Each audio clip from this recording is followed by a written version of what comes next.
নমস্কাৰ ষ্টুডিঅ'ত উপস্থিত আছো মই শ্ৰী আৰু এই মুহূৰ্তত জনাব বিচাৰিছো যে দীৰ্ঘদিন ধৰি মাইক্ৰ ফাইনান্সৰ ঋণ মাফ কৰাৰ ক্ষেত্ৰত এক বিতৰ্ক অব্যাহত আছিল আৰু এই বিতৰ্কৰ পৰা আঁতৰিবলৈ খাম কাটিবলৈকে এতিয়া এক ডাঙৰ সিদ্ধান্ত গ্ৰহণ কৰিছিলে মুখ্যমন্ত্ৰী হিমন্ত বিশ্ব শৰ্মাই তেখেতে কৈছিলে যে এই বিতৰ্ক যাতে সোনকালে সমাপ্ত হওক সেইভাবে অশোক সিংহালৰ নেতৃত্বত এখন কমিটি গঠন কৰি দিয়ে তেখেতে আৰু এই কমিটিয়ে এতিয়া কিছু বৃহৎ সিদ্ধান্ত গ্ৰহণ কৰিছে মাইক্ৰ ফাইনান্সৰ ঋণ মাফ কৰাৰ ক্ষেত্ৰত জনাইছো টাইমত প্ৰত্যেকগৰাকী দৰ্শকক এই বিগ ব্ৰেকিং কাৰ ভাগ্যত নাই মাইক্ৰ ফাইনান্সৰ ঋণ মাফ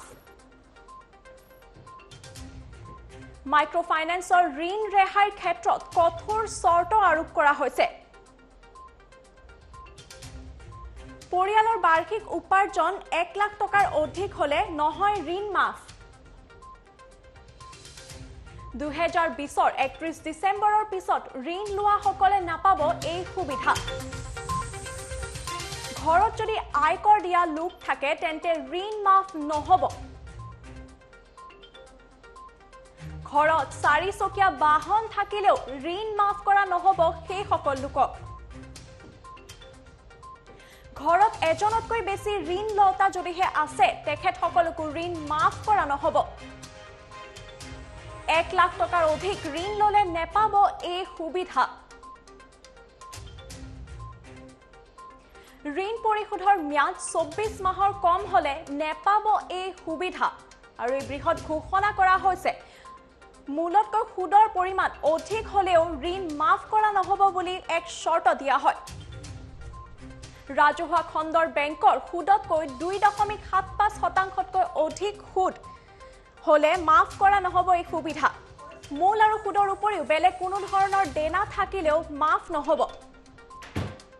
আৰু ইয়াৰ লগতে দুটাতকৈ অধিক প্ৰতিষ্ঠানৰ পৰা ঋণ ললেও নহব ঋণ মাফ 2020 চনৰ 31 ডিসেম্বৰৰ পূৰ্বে এনপিএ হৈ গৈছে তেন্তেও আপুনি নেপাব ৰেহাই ৰাজ্যৰ প্ৰায় 26 লাখ মহিলাই মাইক্ৰ ফাইনান্সৰ পৰা লৈছে 12500 কোটি টকাৰ ঋণ আৰু এই ক্ষেত্ৰত এতিয়া নতুনকৈ চৰ্ত কিছুমান ধৰি দিয়া হৈছে যেহেতুকে দীৰ্ঘদিন ধৰি কিছু বিতৰ্ক হৈ আছিল যে কোন লোকক মাইক্ৰ ফাইনান্সৰ ঋণ মাফ কৰা হ'ব ৰেহাই দিয়া হ'ব আৰু কোন লোকক দিয়া নহব সেই ক্ষেত্ৰত বৃহৎ কিছু চৰ্ত এতিয়া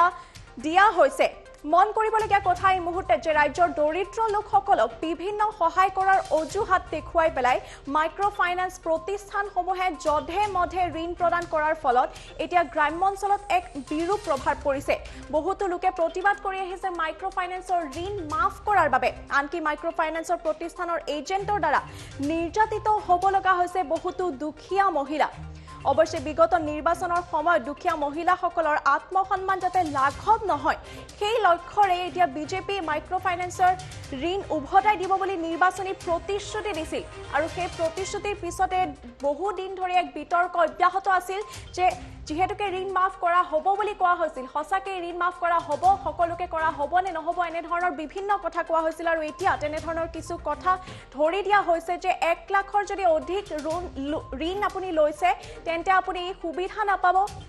ইয়াৰ উপৰিও ঋণ পৰিশোধ কৰাৰ ম্যাদ 24 মাহৰ যদিহে কম হয় তেন্তে আপুনি সেই সুবিধা নাপাব ৰাজহুৱা খণ্ডৰ বেংকৰ সুদতকৈ 2.75%তকৈ অধিক সুদ হলেও আপুনি নাপাব মূল আৰু সুদৰ উপৰিও বেলেগ কোনো ধৰণৰ দেনা থাকিলেও আপুনি নাপাব এনে ধৰণৰ কিছু চৰ্ত ধৰি দিয়া হৈছে অৱশ্যে ইতিমধ্যে এই সন্দৰ্ভত চৰকাৰে আসাম মাইক্ৰ ফাইনান্স এক্ট বিধানসভাত গৃহীত কৰি এই দিশত প্ৰথম পদক্ষেপ গ্ৰহণ কৰিছে চৰকাৰ গঠনৰ পিছতে প্ৰথম কেবিনেটে মাইক্ৰ ফাইনান্সৰ ঋণ ৰেহাইৰ বাবে মন্ত্ৰী অশোক সিংহালৰ নেতৃত্বত এখন কমিটি গঠন কৰি দিছিলে ইতিমধ্যে কমিটিয়ে ঋণ দিয়া প্ৰতিষ্ঠানসমূহৰ সৈতে কেইবাখনো বৈঠক অনুষ্ঠিত কৰাৰ পিছত ঋণ ৰেহাইৰ ক্ষেত্ৰত এতিয়া নীতি নিৰ্দেশনা প্ৰকাশ কৰিছে আৰু সেই নীতি নিৰ্দেশনা জনাইছো এই মুহূৰ্তত টাইমত প্ৰত্যেকগৰাকী দৰ্শকক এই বিগ ব্ৰেকিং যদিহে 2020 চনৰ 31 ডিসেম্বৰৰ পূৰ্বে এনপিএ হৈ গৈছে তেন্তেও আপুনি কিন্তু ঋণ ৰেহাই নাপাব এনে ধৰণৰ কিছু চৰ্ত ধৰি দিয়া হৈছে আৰু এই বিষয়ে সবিশেষ জানিবলৈ আমাৰ সৈতে মন্তব্য আছে টাইমত প্ৰত্যেকগৰাকী দৰ্শকক মন্তব্য দেখুৱাই লৈছো যে আৰবিআইৰ এটা গাইডলাইন্স আছে আৰু এই গাইডলাইন্স মতে যিসকলে লোন দিছে এই লোনবিলাককহে আমি গুড লোন বুলি ধৰিম loan which has been genuinely lended আৰু যিবিলাক পইচা RBI নৰ্মছক বাইপাছ কৰি RBI নৰ্মছক বিবেচনা নকৰি RBI নৰ্মছক মানি নলৈ লোনছবোৰ দিয়া হৈছিলে that lending was out of greed and will be treated as bad loan. RBI এটা নিৰ্দিষ্ট গাইডলাইন আছে আৰু এই গাইডলাইনছ RBI 2015 চনতে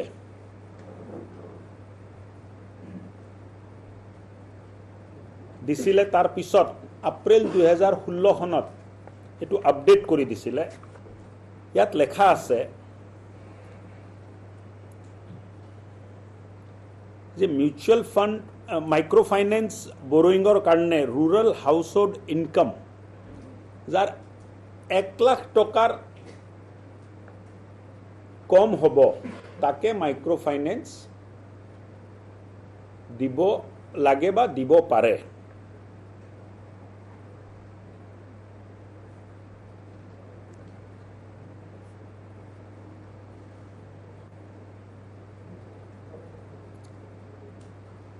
টোটাল কিমান টকা দিব পাৰে RBI কৈছে যে প্ৰথম যদি দিব লাগে 60,000 টকা লৈ দিব পাৰে আৰু সাবসিকুৱেন্ট সাইকেলত এটো 1 লাখ কৰিব পাৰে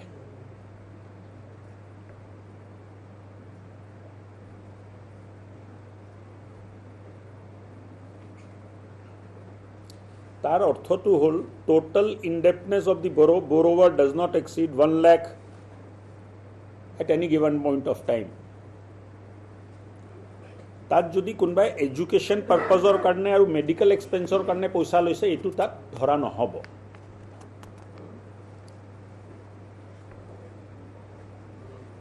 আৰু ইয়াত লেখা আছে কোনো লোনৰ পিৰিয়ড 24 মাহৰ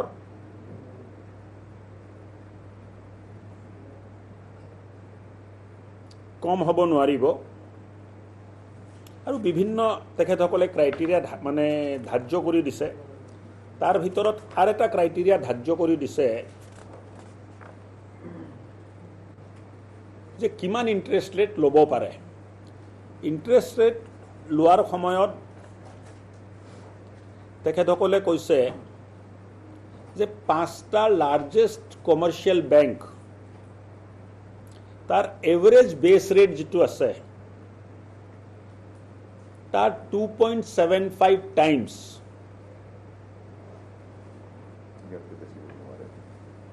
ইন্টাৰেষ্ট চাৰ্জ কৰিব পাৰে কিন্তু তাতকে বেছি চাৰ্জ কৰিব নোৱাৰে এভাৰেজ বেস ৰেটটো চেঞ্জ হৈ থাকে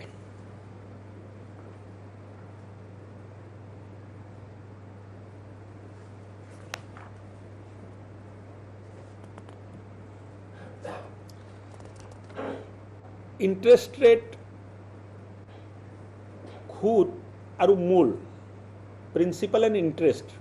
প্ৰিন্সিপালৰ পিছত যেটো কম্পোনেন্ট থাকিব ইন্টাৰেস্ট থাকিব প্ৰসেসিং চাৰ্জ থাকিব ইন্স্যুৰেন্স প্ৰিমিয়াম থাকিব তাৰ বাহিৰে বেলেগ কোনো চাৰ্জ মাইক্ৰো ফাইনেন্স কাস্টমাৰৰ পৰা কোনো ইনষ্টিটিউট বা কোনো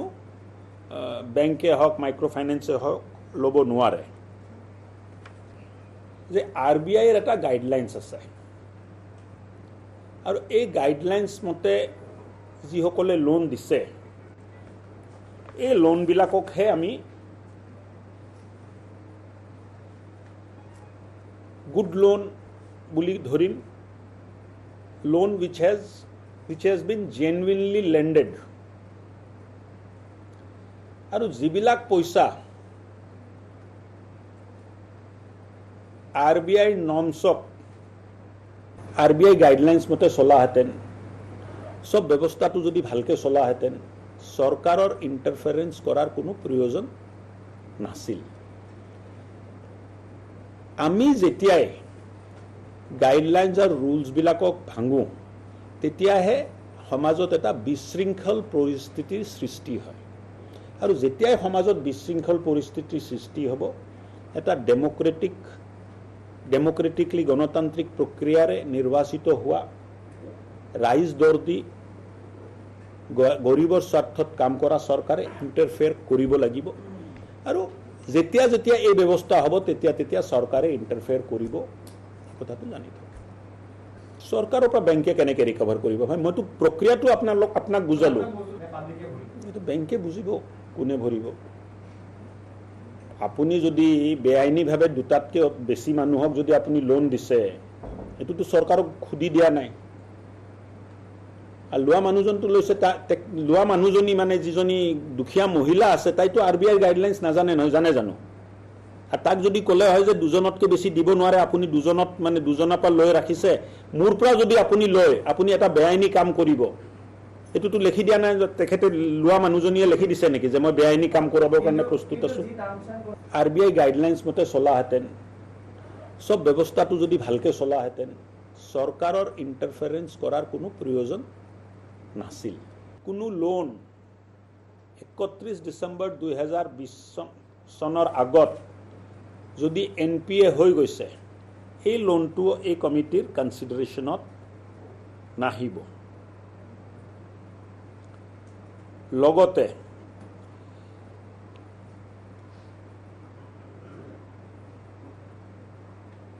যিটো ফেমিলিৰ ইনকাম ক্ৰাইটেৰিয়া RBI ক্ৰাইটেৰিয়াত নপৰে, ইনকাম যদি 1 লাখতকৈ বেছি আছে, এই ফেমিলিবোৰ কনচিডাৰ কৰা নহ'ব। যিটো ফেমিলি ইনকাম টেক্স পে'মেণ্ট কৰি আছে, ফেমিলিৰ যিকোনো সদস্যই ইনকাম টেক্স পে'মেণ্ট কৰি আছে, তেখেতসকলকো এই ৰিলিফ স্কিমৰ বাহিৰত ৰখা হ'ব।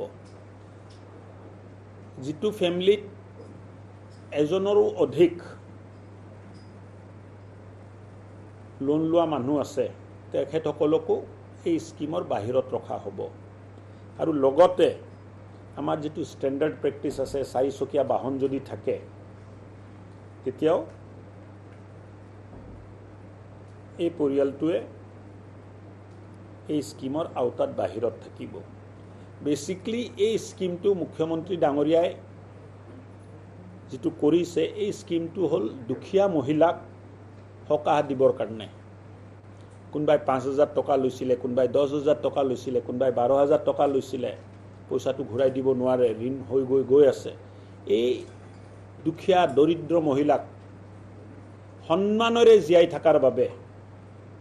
মাননীয় মুখ্যমন্ত্ৰী ডাঙৰীয়াই যিটো কমিটি বনাই দিছে, আমি মুখ্যমন্ত্ৰী ডাঙৰীয়াই বিচৰা ধৰণে আগবাঢ়ি আছোঁ। আৰু লগতে এটা কেপিঙৰ কথাও আমাৰ মাজত আলোচনা চলি আছে যে কেপিংটো কি হ'ব পাৰে, কেপিংটো কিমান হোৱা উচিত, কেপিংটো কিমান কৰিলে আমি বহুত বেছি মানুহক সকাহ দিব পাৰিম। চ' এই গোটেই কথা আমাৰ আলোচনাত চলি আছে। এতিয়া কেপিংটো কি হ'ব? 50,000ও হ'ব পাৰে, 1 লাখো হ'ব পাৰে, তাৰ মাজতো হ'ব পাৰে। চ' কেপিঙক লৈ কোনো সিদ্ধান্ত হোৱা নাই, কিন্তু কেপিং এটা থাকিব।